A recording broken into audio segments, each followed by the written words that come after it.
লোহাগড়ার সালমান খন্দকার হত্যাকাণ্ডে গ্রামের নিরীহ মানুষদের আসামি করার প্রতিবাদে ও সঠিক তদন্তের দাবিসহ প্রকৃত দোষীদের শাস্তির দাবিতে মানববন্ধন সংবাদ সম্মেলন অনুষ্ঠিত। নড়াইলের লোহাগড়া উপজেলার শামুকখোলা গ্রামের সালমান খন্দকার হত্যাকাণ্ডে গ্রামের নিরীহ মানুষদের আসামি করার প্রতিবাদে ও সঠিক তদন্তের দাবিসহ প্রকৃত দোষীদের শাস্তির দাবিতে মানববন্ধন অনুষ্ঠিত হয়েছে। সোমবার বেলা ১১টায় মানিকগঞ্জ বাজারে এ মানববান্ধব ও সংবাদ সম্মেলন অনুষ্ঠিত হয়। মানববন্ধনে বক্তব্য রাখেন মামলার আসামি কাজী আব্দুল আলিম, মামলার আসামি স্থানীয় মেম্বার সৈয়দ নবাব আলী, সৈয়দ লেলিন আলী, কাজী জুয়েল রানা, মোসাম্মদ কনা বেগম, কাজী ওহিদুর রহমান, কাজী সাদিকুন্নাহার, সাদিয়া খানম প্রমুখ। ব্যাপারে কিছুই জানে না। আমার বাবাকে ষড়যন্ত্রভাবে আসামি দেওয়া হয়েছে। আমার বাবা সহ আরো যে ১৯ জন আসামি আছে তারা কোনোভাবেই এই হত্যার সাথে জড়িত না। আমার স্কুলে যেতে অনেক সমস্যা, আমার বাবা এবং আমাদের অনেক হুমকি দামকি দেয়। তাদেরকে জন্য ধরে শাস্তি দেওয়া এবং আমরা তাদের ফাঁসি চাই। আমাকে এই সালমান হত্যাকাণ্ড পর থেকে অনেক হুমকি দিছে। আমার কাছে ১ লাখ টাকা দাবি করছে। মধু ওরফে শরীফুল ইসলাম নাম, ও অনেক আমাকে ফোনে হুমকি দিছে। আমি যে কারণে এভাবে হুমকি দিলে আমি বাড়ি থেকে চলে গেছিলাম দোকান রেখে। আমার দোকানে একটা কর্মচারী ছিল, দোকানে অনেকেই যায় হুমকি দিচ্ছে কর্মচারীরে যে ওরা হাজির হতে বল, ওরা টাকা দিতে বল, নাহলে দোকান বন্ধ করে দিব। পরে আমার এক ফুফাতো ভাই ছিল, রানার বাড়ি, আজাদ নাম, উনি এসে ওদেরকে অনেক রিকোয়েস্ট করছে দোকান খুলুক, সে আসুক, পাই না ওর ১ লাখ টাকা দেওয়া লাগবে, এরকম অনেক হুমকি দেওয়া। পরে আমি আর আসিনি। পরে যখন আমাদের সবাই জামিন হয়ে আসছে তখন আমি বাড়িতে আসছি। আসার পরেও আমাকে একদিন হুমকি দিছে যে এখন বাড়ি আসছে, এখন মারলে আবার ঠেকাইবে নাকি। কে দিছে? ওই মধু ছিল, রিপন ছিল, ওরা অনেকেই ছিল আর কি। ৯/৫/২০২৫ সকাল ৯ ঘটিকার মধ্যে যে কোনো সময় শামুকখোলা গ্রামের সালমান খন্দকার নামে এক ব্যক্তি নৃশংসভাবে আমাদের গ্রামের দক্ষিণ প্রান্তে জাহিদুল ইসলাম কালু সাহেবের ভাটার পাশে তার মৃত্যুদেহ পাওয়া যায় এবং সে নৃশংসভাবে হত্যা হয়।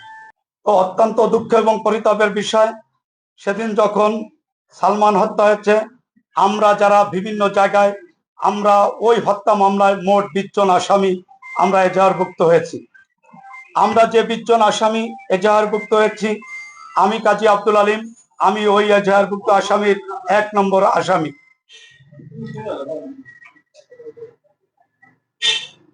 ২ নম্বর আসামি অত্র ওয়ার্ডের যিনি জনপ্রতিনিধি এবং জননন্দিত নেতা, যিনি নোয়াগ্রাম ইউনিয়ন যুব দলের সংগ্রামী সভাপতি সৈয়দ নবাব আলী। এরকম পর্যায়ক্রমে আমরা ২০ জন আসামি আমরা এই এজাহারভুক্ত আসামি হয়েছি। আমরা যারা, বিশেষ করে আমি যদি ২০ জনের একটু সময় নিয়েই আপনাদেরকে অবহিত করতে চাই, আমরা অবশ্যই এই সালমান হত্যার অবশ্যই ন্যায় বিচার চাই এবং যারা এই সালমান হত্যার সাথে সংশ্লিষ্ট তাদের অবশ্যই দৃষ্টান্তমূলক শাস্তি হোক, তাদের ফাঁসি হোক, এটা আমরা অবশ্যই প্রত্যাশা করি। আমি ১ নম্বর আসামি। আমি এই ঘটনার পূর্বে প্রায় ১-১.৫ মাস আগ থেকে আমি চট্টগ্রামে অবস্থান করতেছিলাম। আমার ২ নম্বর আসামি, সে ব্যবসা বাণিজ্য করে প্রতিদিনের ন্যায় তার দোকান ব্যবসা বাণিজ্য ক্লোজ করে কাজ করে সে তার নিজ বাড়িতে অবস্থান করতেছিল। ৩ নম্বর আসামি ওসি কাজী, আমাদের জানা মতে আমরা তার সঙ্গে বিভিন্নভাবে যোগাযোগ করেছি। পরবর্তীতে ঘটার পরবর্তীতে তার কাছ থেকে আমরা জানতে পেরেছি সে চট্টগ্রাম ঘাসের চর নামক এলাকায় জাহাজে চাকরিরত ছিল, সেখানে সে অবস্থান ছিল। ৪ নম্বর আসামি ফরিদ আলী, সে গরু ব্যবসায়ী, সে তার দৈনন্দিন কাজ সেরে তার পৈতৃক ভিটায় নিজ বাসভবনে সেদিন সে রাত্রে তার নিজ বাড়িতে অবস্থান করতেছিল। ৫ নম্বর আসামি ফসিয়ার কাজী, সে নিজেই ওসি কাজী ফসিয়ার কাজী আপন ভাই।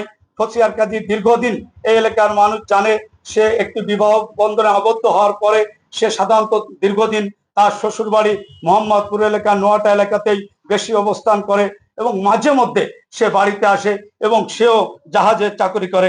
৫ নম্বর আসামি কালাম কাজী, সে তার কৃষি কাজ করে, সে কোনো রাজনৈতিক ব্যক্তিত্ব না, সেও তার প্রতিদিনের দৈনন্দিন কাজ করে বাজার ঘাট থেকে ঘুরে সে তার নিজ বাড়িতেই রাত্রে অবস্থান করতেছিল। ৭ নম্বর আসামি ইমাম কাজী, সে একটি প্রাইভেট ফার্মে চাকরি করে, মাঝে মধ্যে বাড়ি আসে, আবার ২-১ দিন থেকে আবার বাড়িতে চলে যায়। ওই তারিখে আমরা যতটুকু তার সঙ্গে যোগাযোগ করে দেখেছি সে ওই দিন বাড়িতে ছিল, তার নিজ বাড়িতে অবস্থান করতেছিল। 8 নম্বর আসামি সন্তু কাজী, সে কৃষি কর্ম করে, তার একটি ছেলে পুলিশের চাকরি করে, আর একটি ছেলে বিদেশ থেকে আসার পরে মিথ্যা নাশকতার মামলায় জেল হাজতে ছিল। সে স্বাভাবিকভাবেই বিপদগ্রস্ত, সে তার নিজ বাড়িতেই সেদিন অবস্থান করতেছিল। 9 নম্বর আসামি সৈয়দ আলিম আলী, সে মানিকগঞ্জ বাজারে সিমেন্ট এবং বালু এবং নাটা ব্যবসায়ী। সেও তার প্রতিদিনের ন্যায় দৈনন্দিন কাজ শেষ করে, সে তার পারিবারিক কাজ শেষ করে, সে তার আমরা আসামি হওয়ার পরে সকলের অবস্থান জানার চেষ্টা করেছি যে এই অপরাধের সঙ্গে আমাদের মধ্যে কেউ মানে সংশ্লিষ্ট আছে কিনা, কারোর অবস্থান বা কারোর কোনো সংশ্লিষ্টতা আছে কিনা আমরা জানতে পারি। সে তার নিজ বাড়িতে তার স্ত্রী সন্তান নিয়ে অবস্থান করতেছিল। 10 নম্বর আসামি নাসির কাজী, মানিকগঞ্জ বাজারে একজন ওষুধ ব্যবসায়ী এবং একজন প্রতিবন্ধী, তার প্রতিবন্ধী সার্টিফিকেট আছে। সে পঙ্গু একজন মানুষ, কোন রকম এসে ওষুধের দোকানে দোকানদারি করে প্রতিদিন সে রাত 9টা-10টা হলে তার বাড়িতে চলে যায়। 11 নম্বর আসামি পলাশালী, অত্যন্ত দুঃখের বিষয় যে ছেলেটি তার লেখাপড়া কর্ম শেষ করে, তার বাবা ছিল একজন হতদরিদ্র মানুষ। তার পলাশালীরা 4টি ভাই, তার বাবা অনেক পরিশ্রম করে তাকে লেখাপড়া শিখিয়ে তারপরে যখন সে এখান থেকে এসএসসি এবং ইন্টারমিডিয়েট পাস করার পরে সে ডিগ্রি, অনার্স এবং মাস্টার্স ঢাকাতেই অধ্যয়ন করে এবং সেখানে লেখাপড়া শেষ করে প্রায় 20 বছর হলো সে ঢাকাতেই একটি প্রাইভেট কোম্পানিতে চাকরি করে। তার অনেক প্রমাণপত্র, সেদিন সে যে ব্যাংক কোম্পানিতে চাকরি করে সেই কোম্পানির ব্যাংকের যে লেনদেন প্রায় 46 কোটি টাকা লেনদেন করছে ব্যাংকের, সে সকল প্রমাণপত্র সিসি ক্যামেরা ফুটেজ সহ আমাদের কাছে আছে। আমরা ইচ্ছা করলে সেটা আমরা সংবাদ সম্মেলনের পরে আমরা আপনাদেরকে সেটা প্রেরণ করব। 12 নম্বর আসামি বিপুল আলী, সেও একজন ব্যবসায়ী, ম্যাক্সিমাম সময় তার ব্যবসায়ের কাজে কাঁঠালতলা নামক জায়গায়, শিয়ারবার নামক জায়গায় অবস্থান করে। আমরা তার সাথে এবং তার আপন ভাইয়ের সাথে যোগাযোগ করে দেখেছি, তার পরিবারের লোকজনের সাথে যোগাযোগ করে দেখেছি, সেদিনও সে তার নিজ বাড়িতে অবস্থান করতেছিল। এই ঘটনা সম্পর্কে তার বিন্দুমাত্র সম্পৃক্ততা নেই এবং সে বিন্দুমাত্র কোনো কিছু জানে না। 13 নম্বর আসামি বখতিয়ার কাজী, অত্যন্ত পরিতাপের বিষয়, এই বখতিয়ার বছরে 1 থেকে 2 বার বাড়িতে আসে এবং যেদিন 8ই মে যখন ঘটনা ঘটছে, সেই 8ই মেতে সে অলরেডি জাহাজের চাকরির সুবাদে ভারতে অবস্থান করতেছিল। এখন পর্যন্ত সে ভারতে অবস্থান করতেছে। আমরা পরবর্তীতে তার যে পাসপোর্ট, ভিসা, তার যে ডকুমেন্টস আছে আমরা অবশ্যই আপনাদের মাধ্যমে আইন আদালতে আমরা সেটা প্রেরণ করতে সক্ষম হব ইনশাল্লাহ। অনেক কাজী মাত্র ফার্স্ট ইয়ারে পড়ে, ছোট্ট একটু দুধের বাচ্চা বলা যায়, এখনো 16 বছর, 16.5 বছর বয়স। এখন পর্যন্ত তার মায়ের কাছ থেকে, তার বাবার কাছ থেকে সে লোহাগড়া পলিটেকনিক্যাল কলেজে পড়ে। যদি কোনোদিন সে কলেজে যেতে হলে আমি তার চাচা হিসেবে আমাকেই মাঝে মাঝে তাকে নিয়ে যেতে হয়, সে ভয়তে চায় না। সেই অনেক কাজীকেও তারা আসামি করেছে।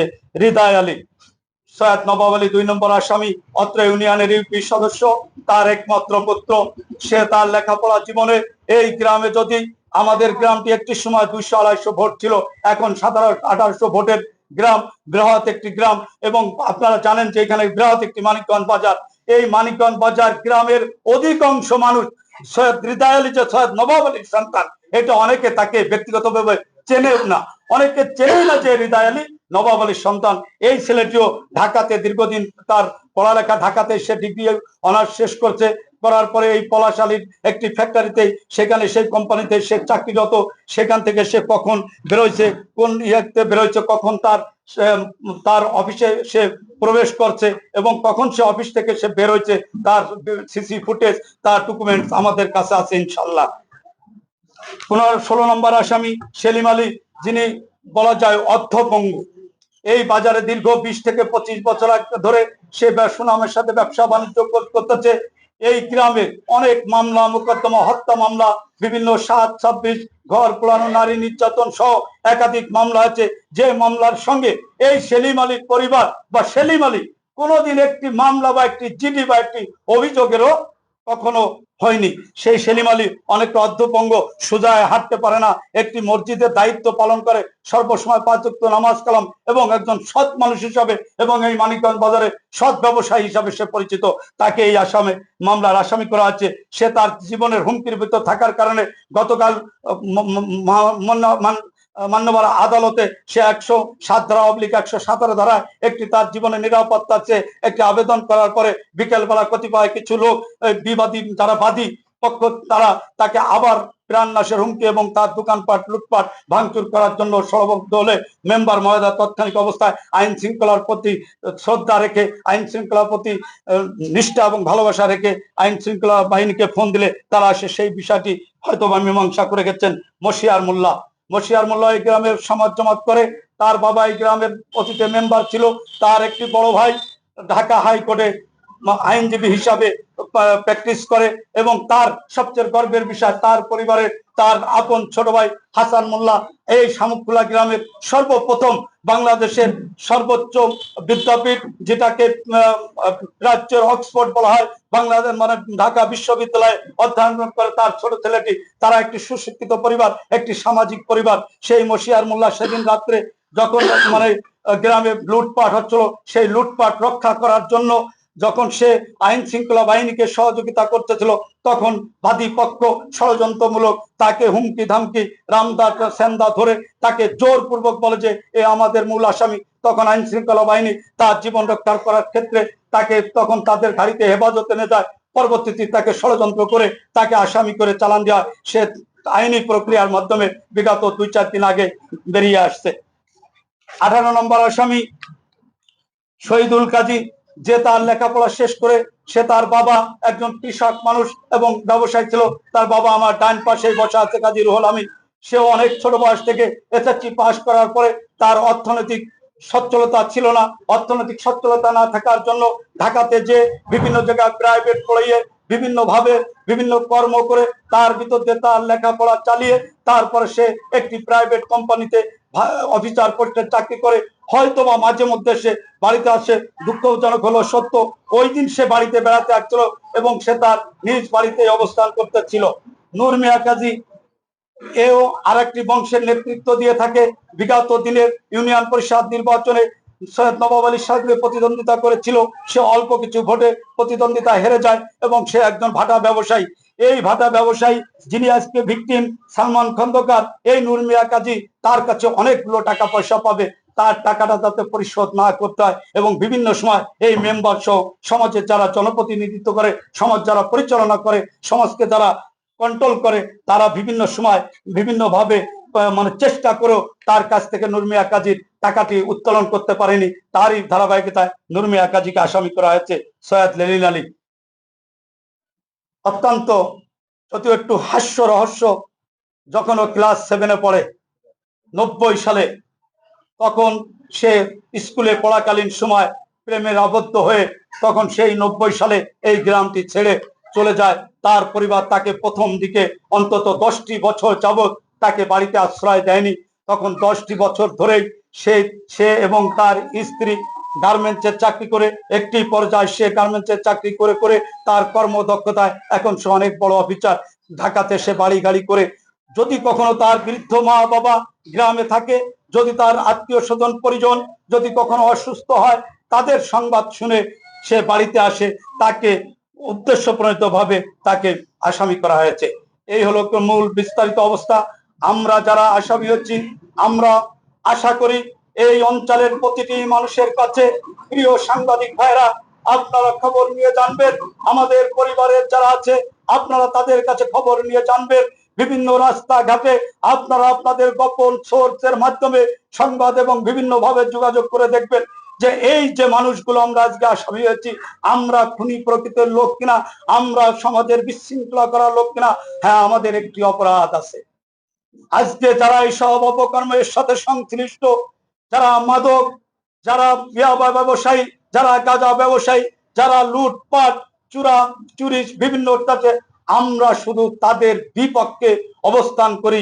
এটাই যদি আমাদের অপরাধ হয়, আমরা যদি সমাজটিকে ভালো রাখার জন্য আজকে যদি রাস্তাঘাটে বাজার ঘাটে দাঁড়িয়ে কখনো যদি কোনো জায়গায় 5টি ছেলেকে দাঁড়িয়ে মোবাইল এবং গেম খেলতে দেখি, ওই নবাব আলী, আমি, মশিয়ার মোল্লা সহ আমরা যারা সমাজ পরিচালনা করি, আমরা তাদেরকে এতটুকুন বোঝাই যে বাবা এই মোবাইল গেম ছেড়ে, এই মাদক ছেড়ে, নিশা ছেড়ে কলম ধরো, প্রয়োজনে বিকেল বেলা ফুটবল খেলো, ক্রিকেট খেলো, ব্যাডমিন্টন খেলো, আমরা তোমাদেরকে সহযোগিতা করব। সেই অপরাধে যদি আজকে মিথ্যা ষড়যন্ত্রের মূলক আসামি হতে হয়, তাহলে আমাদের কোনো দুঃখ নাই, আমরা হাসি মুখে প্রয়োজনে ফাঁসির দড়ি বহন করব।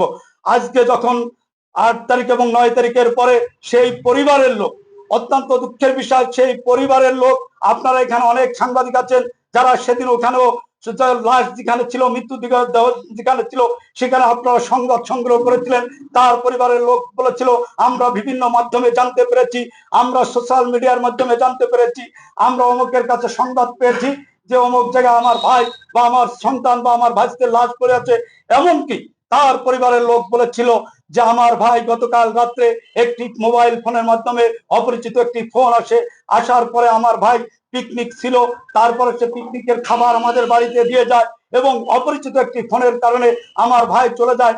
আমরা রাত্রে তার সাথে ফোনে কোনো প্রকার যোগাযোগ করিনি এবং দিনে হওয়ার পরে আমরা বিভিন্ন মিডিয়ার মাধ্যমে জানতে পারি যে আমার ভাইয়ের লাশ অমুক যা পড়েছে। তাহলে সেখানে আবার সেখানে এজাহারে লেখা রয়েছে যে আলিম কাজী, ফরিদ আলী, সন্তু কাজী, কালাম কাজী, ওসি কাজী তাদেরকে বাড়ি থেকে ডেকে নিয়ে গেল। আবার এজাহারে লেখা আছে যে কালুর ভাটার ওখানে, আপনারা জানেন ওই ভাটাটির সাথে আমারও ব্যবসা বাণিজ্য সংশ্লিষ্টতা ছিল। আমরা বিভিন্ন কারণে 2 বছর পূর্বে ভাটাটি বন্ধ করে দিয়েছি। পাশেই কাউলিডাঙ্গা একটি বাগান আছে, যে বাগানটি প্রাচীন আমল থেকে শুনে আসতেছি। আমার 48 বছর বয়স, এখানে অনেকে 70-80 বছর বয়সী লোক আছে, যেটাকে ভূতের আখড়া বলা হয়, ভূতের আখড়া বলা হয়। সেখানে আমরা সেইখানে বলা হচ্ছে যে তার সঙ্গে বালি ব্যবসা করার জন্য এই 5 জন তাকে ব্যবসা বাণিজ্য মিটিং করার জন্য তাকে সেখানে নিয়ে যাচ্ছে। বাড়ির পাশে মানিকগঞ্জ বাজার, অত্যন্ত সুন্দর স্বাবলম্বী জায়গা। বালির ব্যবসার জন্য যদি তাকে ডেকে নিয়ে যেতে হয়, তাহলে ভূতের আখড়ায় কেন ডেকে নিয়ে যাব, পরিত্যক্ত জায়গায় কেন ডেকে নিয়ে যাবে? আর বিশেষ করে যে 5 জনকে বলা হচ্ছে, আমি ব্যক্তিগতভাবে একসময় ঠিকাদারি করতাম, আমি 2 বছর ঠিকাদারি করি না, আমি চট্টগ্রামে এখন চাকরি করি। ফরিদ আলী সে নাটা গাড়ি চালায় এবং গরুর ব্যবসা করে, সে বালু ব্যবসায়ী না। সন্তু কাজী কৃষি কাজ করে, ওর বংশের কেউ কোনোদিন বালু এবং বালুর ইংলিশ স্যান্ড এতটুকু পর্যন্ত জানে না। তারপরে ওসি কাজী দীর্ঘদিন জাহাজের চাকরি করে। কালাম কাজী সে তার জন্মলগ্ন থেকে সীমিত লেখাপড়া, হয়তো 4-5 পর্যন্ত লেখাপড়া জেনে তারপরে সে কৃষি কাজ করে। তাহলে এর মধ্যে যেহেতু একটি মানুষও ব্যবসায়ী থাকলো না, তাহলে তার সঙ্গে ব্যবসায়িক কারণে কি কারণে তাকে সেখানে ডেকে নিয়ে যাবে? এভাবে তারা দেখলো, জানলো মিডিয়ার মাধ্যমে। এজন্য আজকে আমরা আপনাদের মাধ্যমে একটি কথা প্রশাসনের কাছে পৌঁছাতে চাই।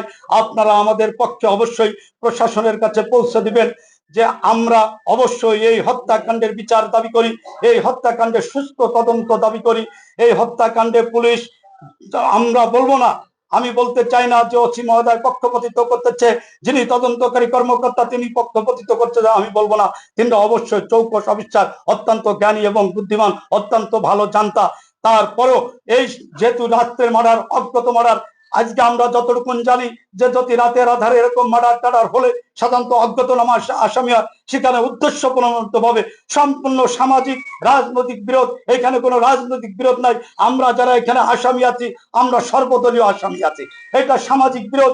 সামাজিক ভাবে আমাদেরকে, আমাদের পরিবারকে, আমাদের প্রত্যেকটি মানুষের ব্যবসা বাণিজ্যকে ধ্বংস করে দেওয়ার জন্য, আমাদেরকে হেয় প্রতিপন্ন করার জন্য, উদ্দেশ্য প্রণীত ভাবে সামাজিক ভাবে ছোট করার জন্য, সামাজিক ভাবে খাটো করার জন্য, সামাজিক ভাবে আমাদের যে আকাশচুম্বী জনপ্রিয়তা আছে সেই জনপ্রিয়তাকে বন্ধ করে দেওয়ার জন্য, তারা ঘোড়া পানিতে মাছ শিকার করার জন্য মিথ্যা ষড়যন্ত্রমূলক মামলায় আজকে আমাদেরকে আসামি দিয়েছে।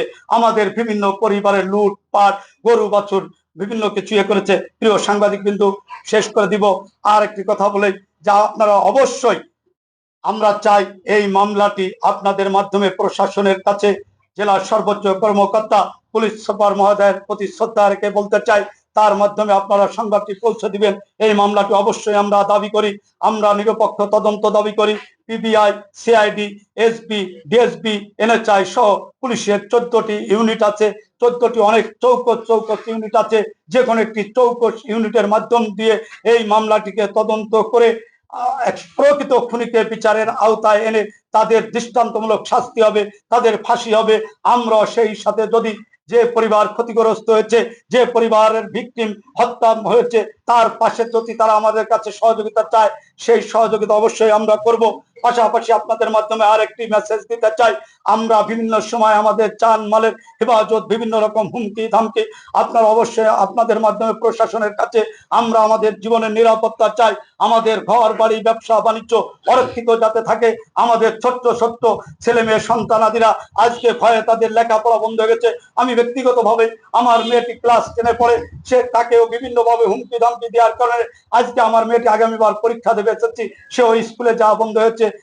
এই অবস্থা, এই আশাবাদ ব্যক্ত করে এর ভিতর যদি কোনো বলাবল ভুল থাকে আবারও আপনাদেরকে দৃষ্টান্তমূলক আহ্বান করব, আপনারা আপনাদের বুদ্ধি এবং মেধা দিয়ে আপনারা প্রশাসনের মাধ্যমে এই সালমান হত্যা মামলা যাতে প্রকৃত খুনিরা আইনের আওতা আসে এবং যারা নির্দোষ তারা অবশ্যই যাতে পরিত্রাণ পায় এবং তাদের আমাদের বিরুদ্ধে যে মিথ্যা ষড়যন্ত্রমূলক মামলা সেটি প্রত্যাহার যাতে হয়, এ আশাবাদ ব্যক্ত করে সকলকে ধন্যবাদ জানিয়ে আমি আমার বক্তব্য শেষ করছি।